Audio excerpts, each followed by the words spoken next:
magandang hapon po sa ating lahat. Nandito tayo ngayon sa DJ Cycle Ride Bike Shop. Ayan, nandito sa ating ngayon sa harap yung pinakabagong road bike ni Mountain Peak. Yan nga yung Mountain Peak Striker 3000. Yan. Ito yung pinakabago niya. Bali, 2024-2025 model na siya. Bali, ibabike review po natin siya ngayon dahil sa mga dami pong nag-request sa ating mga bikers o ating mga customers. Yan, gusto daw nilang makita yung bike review. Yan. Or mapanood, i-vlog daw. So, ngayon, first time kong magbablog. Pero, yan, sana masagot ko lahat ng katanungan nyo. Ayan, bali, umpisa na natin guys. Yan, upita natin. Ito yung Mountain Peak Striker 3000.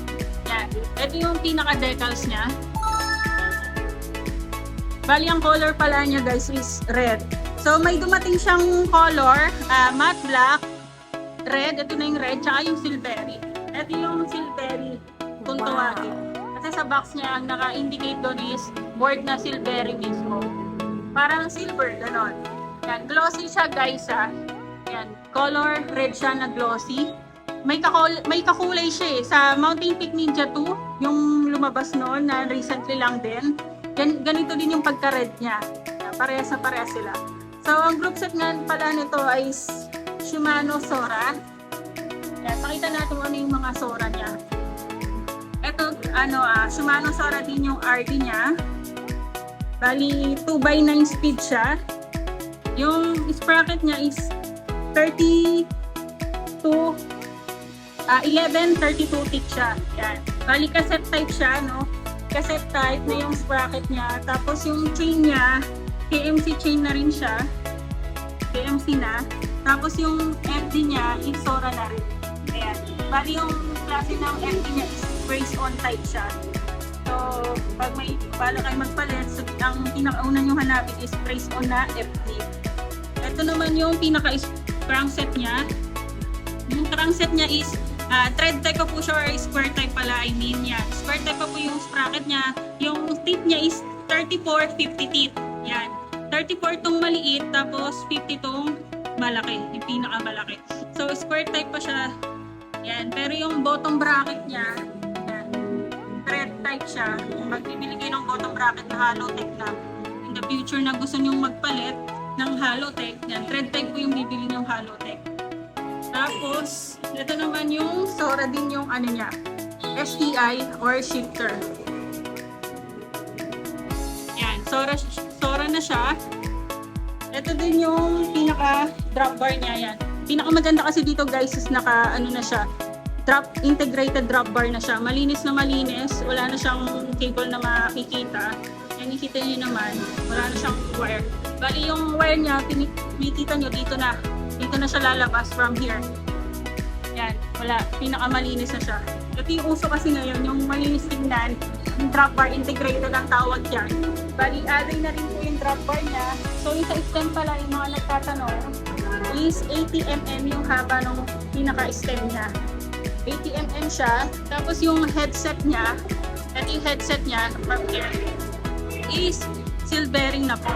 Tapos yung head tube niya guys, is tapered na rin siya. Ayan. So, pinaganda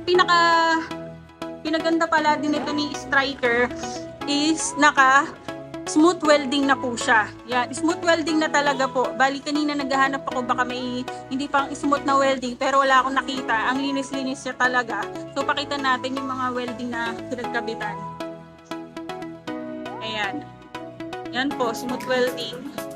Ito naman sa bandang head tube. Yan, wala ring welding na makikita. Ayan, malinis. Ito din, malinis. Ito yung rigid board o yung fork. Dito din. Ayan, malinis yung banda sa mga wheelset niya. Ito na rin pala guys yung ano niya, cable. Dito na rin siya lumabas. Bali, naka-internal din po siya sa mga FD. Wala talagang makitang welding na pangit. Bali, smooth welding talaga siya. Then, next natin, guys, is ano naman, QR type naman po yung wheel set niya. Yan, or yung fork niya. Quick release siya. Pati yung likod, yung frame niya is quick release din po siya. Yung hubs naman po niya is Solon. Bali, silvering na yung hubs niya, cassette type. Pareho sila nitong sprocket. Cassette type na rin siya. Ang holes nung ano niya, hubs is 28 holes. Yan, ito yung sa rim niya. Yung rim niya is Aerowick. Yan, Aerowick yung brand ng rim niya. Ayan. Kita nyo, napakaganda. May decal siya na Aerowick the word. So, ang lapad ng rim pala niya is 30 mm. 30 mm. Then, yung tires niya is brand Chaoyang. Ayan, word na Chaoyang. Then, yung lapad niya, yan, napin natin yung lapad. So, yan. 28 ang lapad niya. 700 by 28C ang kanyang lapad. Yung spokes pala niya is, ano na rin, stainless. 28 holes ang ano niya, hubs. Then, itong reflector, bali, ano siya, natatanggal naman siya. So, trivia lang guys, itong reflector is, pang ano lang siya pang budget na bike. Hindi siya bagay sa mga, karamihan kasi ng mga bikers, sinatanggal nila to. Bakit daw? Kasi, hindi ko alam pang papangit ata sa mga mamahaling bike or mga medyo kilalang bike na. So, tinatanggal talaga nila to. Kasi bumibili sila dito at dito nila kinakabit yung ilaw na smart sensor. Yung uso ngayon. Yan. Bali, yan guys, trivia lang. So, yung dito naman yan ay Presta na rin. Yung interior niya is Presta type. Bali, ito pala guys, yung rim niya is tubeless ready na rin po siya. Pwede siyang i-tubeless yung rim niya, pero yung ano niya, pinaka-tires niya is wired pa po, hindi pa po siya pwedeng i-tubeless. Bali, papalitan niyo siya ng folding tires in the future na gusto niyong magpa-tubeless. Ayan. So next, seat post na is Aero type na rin po. Allen type po yung ano niya. Yan, yung seat clamp. Naka-Allen type siya. So, hindi siya madaling manakaw. Tawag na nila yung pag QR kasi yan. Quick nakaw siya. So, karamihan ng mga bikers ngayon use naka-Allen type na para hindi siya madaling manakaw. So, iyon. Tapos ito namang ano niya, bar tapes, color black din. Silicone type siya guys. Ayan, malambot siya. Maganda na siya. So, ano na yung cover nung pinaka ano natin, preno. Yan, Mountain Peak din yung headset. Na Mountain Peak na po yung brand ng headset. Yan, yung saddle niya is wala pong brand, pero malambot na siya guys. Yan. Tapos yung pedal naman niya, ball bearing pa lang, ordinary pa lang. Kahit saan naman guys, kahit anong brand yung bilhin yung bike or mamahalin, like mga Giant Trek. Ang pedal niya talaga is ball bearing pa lang. Hindi pa siya yung totally na seal bearing or 3-seal bearing na uso ngayon. So, yun, trivia lang. So, ito po yung may logo na siya ngayon dito sa port niya, bandang port. Ayan. Yan, may logo na siya dito ni Mountain Peak. Tapos, dito, sa top tube, meron na rin siyang logo. Then, nakasulat is Super Light Technology. Yan, sa head tube niya, syempre hindi din mawawala yung brand ni Mountain Peak. Yan, may logo na rin siya dito ng Mountain Peak sa pinakaharap. Tapos yung, ano pala, yung drop bar niya na integrated, ito yung brand niya. Yan. Brand Tower Ranta ba yan? Yan. Tapos then, yung brakes pala niya is mechanical type po siya. Yan. Mechanical type siya. Bali, single piston pa po ito. Gusto po magpalit ng makamura, gustong makamura na mechanical pa rin yung gusto kasi nga mura. Pero, ang feeling yung susunod, yung dual piston na yan. Dalawa na yung kumakapit dun sa rotor. Dalawa na yung kumikisil doon. Merong ganun guys, mura lang yun sa Shopee, maraming ganun. So, ito naman yung rotor niya, 160mm. Yan, 160 yung rotor niya, bali wala siyang brand, naghahanap ako ng brand kanino or Shimano or what, bali yan, wala akong makita. So 160mm siya, bolt yung ano niya, bolt type yung rotor niya. Ito yung pinaka quick release ng torque o ng gulong, yan, quick release siya. Yan, pati dito sa kabilang side, meron ding logo ni Mountain Peak. Napaka-kinis, glossy type siya. Ito naman yung sa likod. Kabilang side ng Mountain Peak frame. So dito natin makikita guys yung size ng mga frame. Karaniwan, halos sa lahat ng mga bike, pag naghahanap kayo ng size ng frame, dito nyo siya makikita. Ayan. Ito, 700C by ano to? Teka. Yan, 45C. 45C yung ano niya, size nitong binibidyohan ko. Yung 45 usually ano to small or extra small. Depende kasi sa brand ng mga bike. Bali, ito nga pala si Mountain Peak Striker. Ayan, si Mountain Peak Striker is, ang mga sizes niya is, meron kaming 42. Ito yung pinaka 42 niya. Ayan, 42 to. Ang 42 sa tingin ko extra, double extra small. Ayan, double XS na siya. Kasi sobrang, first time pa lang nagkaroon ng size 42 sa brand na Mountain Peak. Yan, dati kasi nag-start lang siya sa 46, 48. Yan, pero ngayon meron na siyang size striker, ulitin ko po ulit, meron siyang size 42, 45, may 48, may size 50, at may size 51 din po. Yan, pinaka-biggest natin ngayon is size 51. Yan, pinakamaliit naman, smallest, is size 42. 42 pwede siya sa mga height na babae ng mga 4'11", yung mga ganon. Fit na fit sa kanila to para hindi sila mabilis mangawit sa kanilang pagbabike.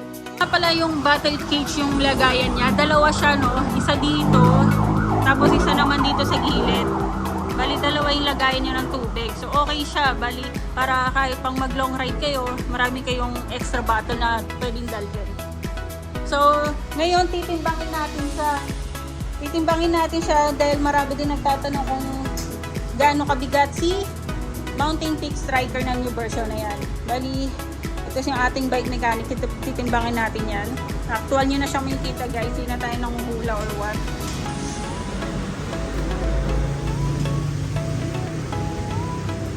So, atin lang muna niya. Yan, nilipas sa kilograms.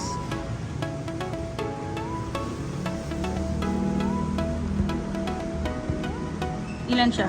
11.9. Yan.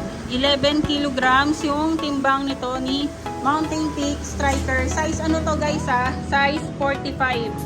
Kasi syempre mas magaan kung mas maliit, medyo mas bibigat ng kaunti pag medyo malaki. So ang pinakatimbang nito 11, naglalaro sa 11 kilograms. Talagang 28,000 pesos nga pala ito guys. 28,000 yan, tama. Kung sa tayong pa-freebies, yan.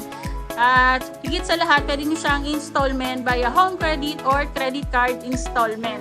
Yan. Sa credit card installment, pwede tayong BDO, BPI, China Bank, HSBC, Citibank, Union Bank, East West, yan, yung mga yon, pwede pong installment. And pwede nyo po din i-online transaction sa credit card. Pag mga malalayo kayo or nationwide delivery, yan, weekend ship naman po nationwide. Pwede nyo po installment via online transaction sa credit card. Yan, pag tawag lang po kayo palagi or message lang po kayo sa aming yan, DJ Cycle Ride Bike Shop. So, ito yung papakita naman natin yung lagayan ng box niya para may idea kayo kung pag yung mga magpapa-shipment or magpapadala po sa province so gusto pong ipa-box yan para syempre safe po at hindi po magasgasahan ng ating bike. Ito yung pinaka-box niya. Bali ano siya parang flat screen TV yung box niya. Ang dating, ganyan, mahaba. Tapos, ganito lang kalapad. Yan, ganyan lang. Sa kamay ko yan. Bali, santangkal ko lang siya. Ganyang kalapad lang yung lagay ng bike. Ganito naman kahaba. So, Mountain Peak bikes, box siya. Ito yung lagayan ni Mountain Peak Striker. Papakita ko sa inyo, guys. Ito yung sticker. Striker siya. Alloy road bike. 700C by 42C. Yung 42, ito yung sukat ng frame niya. Yan. So, ito yung kilograms lang. Yan. Tama nga tayo kanina. Yung nagtimbang tayo. Around 11 kilograms siya. Ang color niya, dito makikita na rin yung color niya sa labas. Ang sticker niya is silvery. Pinaka, gross ng timbang niya is 14 kasama na tong box or pambalot. Siyempre, kasi itong box, itong bike pala guys, kapag pinapadala namin to sa probinsya is nakabalot siya ng mga foam. Siyempre, para safe. Yan, para iwas damage. Para safe tayong lahat. So yun guys, maraming salamat po. Thank you for watching. Magbablog po ulit ako next. Request nyo, sabihin nyo lang dito, comment down lang po kayo sa mga gusto nyong ipa-bike review. Yan, maraming salamat po. Yan, thank you.